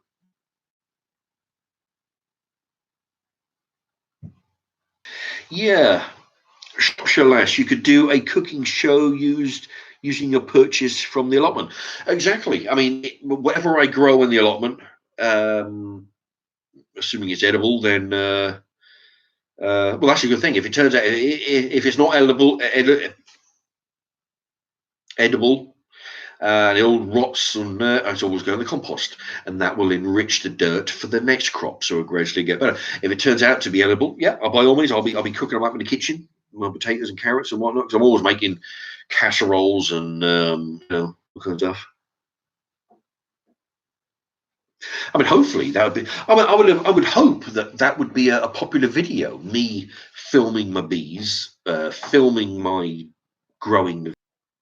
Uh, there's an allotment near me where the woman who owns the allotment, well, the patch, she has some chickens. I filmed them. They weren't very popular, you know, just filming the chickens, watching them running around. They weren't. Nobody really wanted to watch that. So I'll try. You know, if there's an interest in, I mean, the more interest there is, the more I will film at the allotment. If nobody gives a shit, then I'll just go down there and do my thing and not film it. You know, just um, you know, just, but yeah, if there's an interest, I don't mind filming all the stuff I do on the allotment.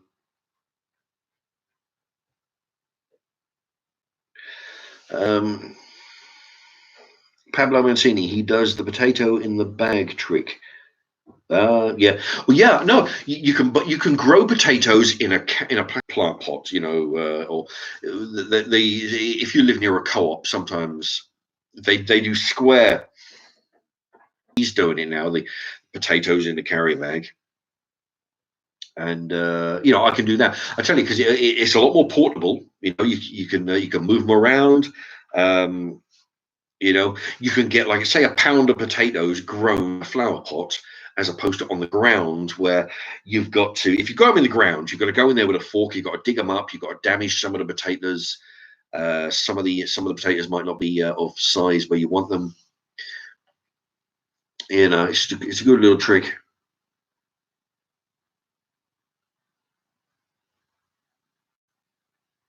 Pablo Mancini, I sent you a link, but don't think that's the guy with doing the potatoes in the bag. He's got a dog, a black and white dog. The guy the guy's got a funny accent. I think he might be Yorkshire or something. All right, but homegrown veg. That's the channel. You really that guy seems to know what he's doing. Molly, Molly's the dog. Fucking hell, that just sprung into my head there.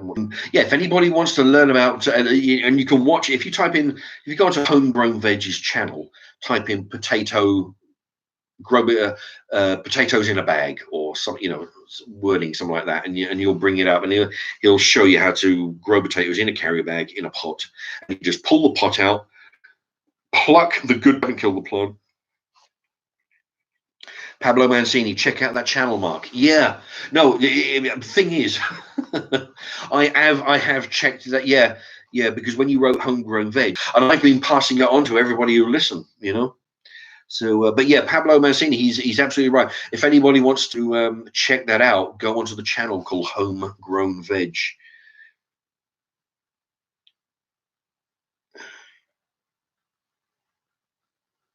Pablo says, yes, that's who I'm talking about. He's from the north of England. Yeah, I figured he had some kind of Yorkshire or Geordie or something strange accent. Yeah, but and it's funny because he's got a dog called, no matter how many times you know, pluck the good potatoes out and put it back in the pot, it will die eventually. So when he tips it out into the wheelbarrow, he's sifting out all the good potatoes. When he got those little tiny potatoes, he gives that to the dog. The dog eats the potato. It's my still itching moustache. Okay. Yeah, I'm good. I tell you what, though, I'm going to look at his because what I did, I go through phases where I research stuff, stuff that of interest to me, and one of them was growing vegetables. And I was watching loads of videos how to grow potatoes, and if you watch enough of videos, say potatoes for example, you watch enough of them, you pick up little tips. You got one guy who will do something one way, you got another guy who will do something another way. He might grow his potatoes in a bucket. He might use blood, fish and bone powder as a fertilizer. This guy grow it in a, he might do a, so you take little bits of information from everybody that you watch, and then you use, you put it all together to make your own style, and and that's how so yeah. He was one when I was he was one that I was following for a while. Anyway, yeah, homegrown veg. I'm good. So yeah. Now that I'm hopefully going to get I keep saying hopefully going to get an allotment. There's no guarantee, but I am number 7 on the list to get an allotment. So providing, I mean, if there's 6 people that give up the allotment because they're sick of paying the rent and they're not interested anymore, then I'm fucked till next year, But if there's I'm number 7.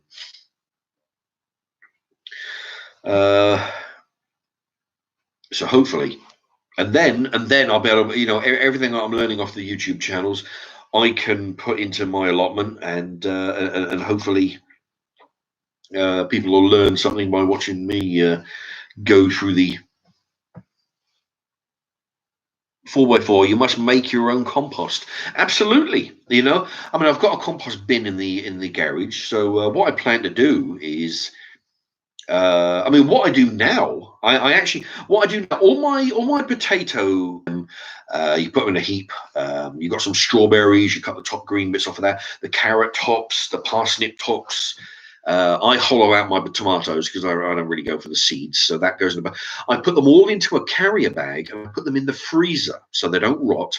They just stay in the freezer. I actually collected 4 bags of it, and ready for my allotment. But the allotment's taking long. It's going to be a while till I get there. So I actually gave it to my mum because she, has it in the allotment, and it all starts to turn into dirt. So I mean, that's one about making my own. So what I'll do, once I get the allotment, of course, I'll be doing that at my place still, putting all these scraps into the bag in the freezer. When I get even better, is you go into your patch of the allotment, or if you have a raised bed or a garden, you dig a hole, tip in the bag of all the scrap, carrot tops and cabbage on manky lettuce, put it all in the hole, cover it over, and all the worms from the surrounding area will migrate. Frozen, scraps vegetables. You put it, say you're in a raised bed, or you put it in the other end. You bury it in a hole at that end, so then they'll migrate from all the way there. And when they're migrating from one end of the raised bed to the worms to the other, what you do, they're not getting any exercise for it. What you're doing is you're creating air channels, because what they do, they burrow their way from one end to just one of those little tips. So you can either put it in the compost bin to rot down and get eaten by the worms and then turn into dirt, or cut out the middleman, just dig a hole, throw it in, bury it over, and it'll rot into the dirt. The worms will eat it. It'll turn into good. So then you've got a big chunk of good wholesome earth. And anyway, so that's a couple of little plans I make for plan to be doing for making my own compost.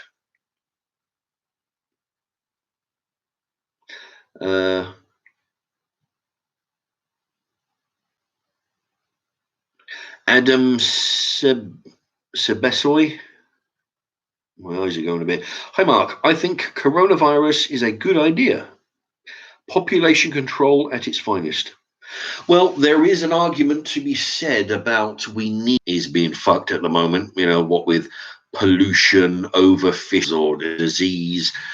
There's an argument to say, yeah, we do need a depopulation. Oh, my knees. So, it's not totally far-fetched that this is why we have wars every 20 years, I mean, it's if we to depopulate the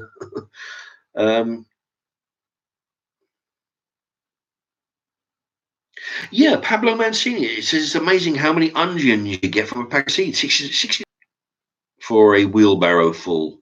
Yeah, I mean, if you look at, I've watched videos on YouTube about regrowing. There's I don't know how, right? But instead of hollowing out like I do, you get a tomato, cut them in, chop them down, take a slice of tomato and it's full of seeds, put them in and cut them, put them in a pot and cover them over with dirt.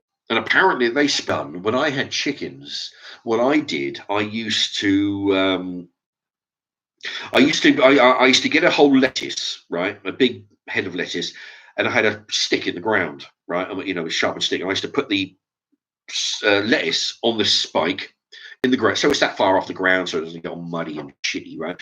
They used to eat the lettuce because it's like head height. They're only chickens are only about that big, so there's head used to get the stub and about that much of lettuce. So you got the stub, that much lettuce, cut that. So then you've got like so if you hold it in your hand, you've got this stub and a circular bowl of lettuce sitting on the top. Put that in some water, and it would re-sprout. I mean, it didn't sprout looking like a lettuce, but you'd have leaves growing up, and it would, it'd go quite tall. The idea was to leave it, keep the chickens off it for a while and let it regrow, and eventually it'd be more food, because the more food you can grow, the less you're going to buy for the chickens, because they like leaves, green leaves. So lettuce, you can regrow a lettuce. You can you look at what I did with the onions. I had them on the sill. All you got to do is put them into water and sprout. Potatoes, you don't have to buy. You don't even have to buy anything special from the garden centre. You just go in the local supermarket, buy some nice looking potatoes, leave them for bunches of weeks in a dark cupboard, and eventually they'll start to sprout. And once they start to sprout, that's the time to put them in the pot or a bag, cover them with dirt, and then the shoots will stick through the dirt. You cover them over and sell them to you. And the way I see it is, why do that? Buy a bag of carrots, buy a bag of potatoes, buy some parsnips. Save 2 items. Because if you don't eat them all, a couple of them will go a bit manky by the end of it. Fucking nose is itching again. Just cut the top off and regrow it. Fast enough. Admittedly, 69p for a big bag of, for a bag of seeds. You probably get a couple of dozen in there. I don't know, whatever. You get a load of seeds in a packet, sure. But yeah, I'm not against buying seeds. I've done it, but if I can go buy a tomato, plus it's a bit like humans. If you've got a real garbage person, it's going to be garbage. The kids are going to be turning into slobs. It's the same, I think, with vegetables. If you've got a really ropey potato, real manky, rotten potato, and you use that to sprout, and then you put it in a pot to grow more potatoes, the offspring of that potato is going to be shit. Okay, so what you do is you go in the supermarket or the shops, and unlike the seeds where you don't know where they come from, you can go in, you can buy the biggest, ripest tomato Use that to cut it up into slices, salvage all the seeds, and plant them. You know that the tomatoes that you grow have come from good stock. Now you can do the same with wine. Don't buy those little fucking shitty ones, right? You buy the biggest, juiciest, the biggest, healthiest potato. Let it sprout. That's your seed potato, and every potato from it is likely to have a head start because it came from good stock. You know, just like humans, just like potatoes and carrots and tomatoes and shit. You know. So yeah, you buy a pack of seeds. That's all very well, but you don't know where they came. You don't know what kind of. They could have salvaged the seeds that were going in for pig food. You know, you don't know all the rotten fucking turnips and whatnot that went in for pig food. You don't know where they come from. So the seeds might generate a low budget, a low quality vegetable. At least you have the opportunity to choose the best out there. Anyway, that's my theory, and that's what I'll be employing.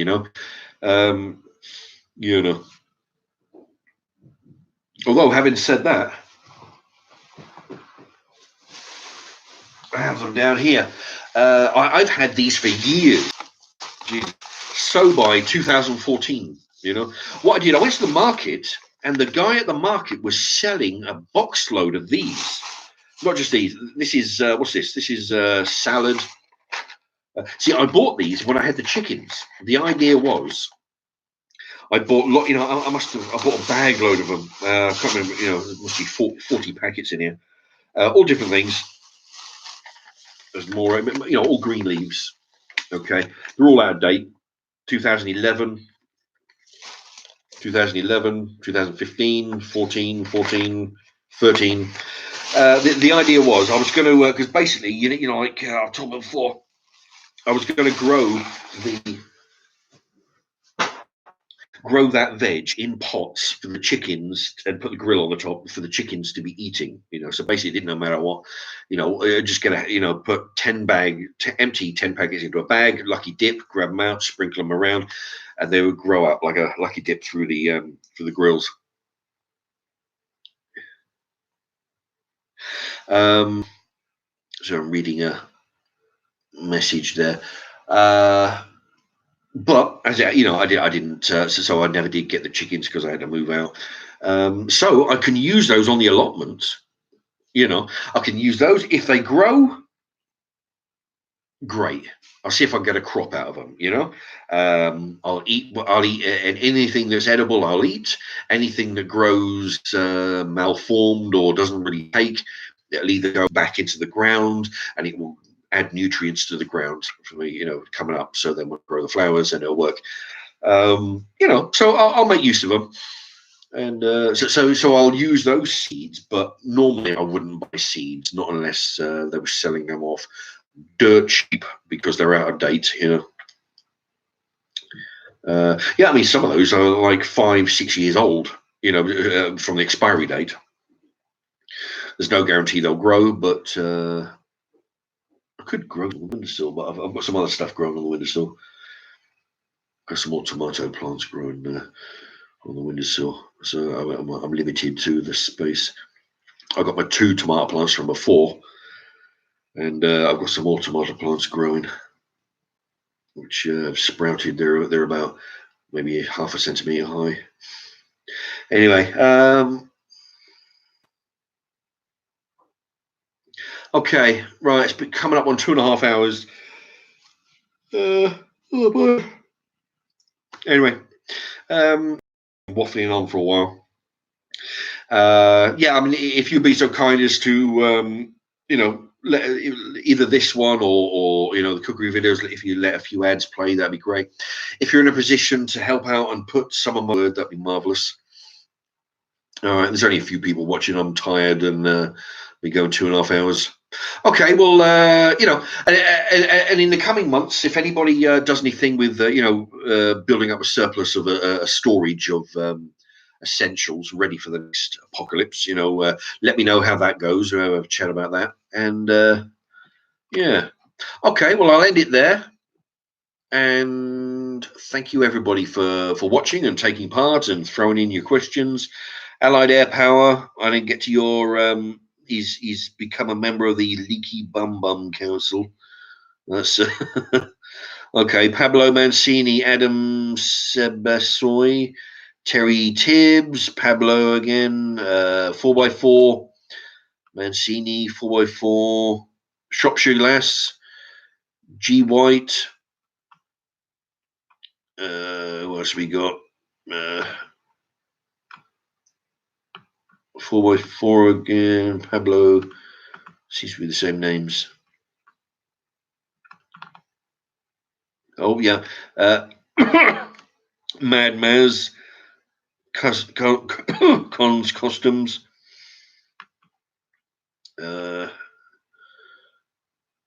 Tom Smith, Edward Caramel. Okay, White Van Man 999. All right, thank you to everybody for joining in with the chat. And yeah, it's 2 minutes 25, 2 hours 25. It's a long time. I'm knackered. All right, thank you everybody, and good night to you all.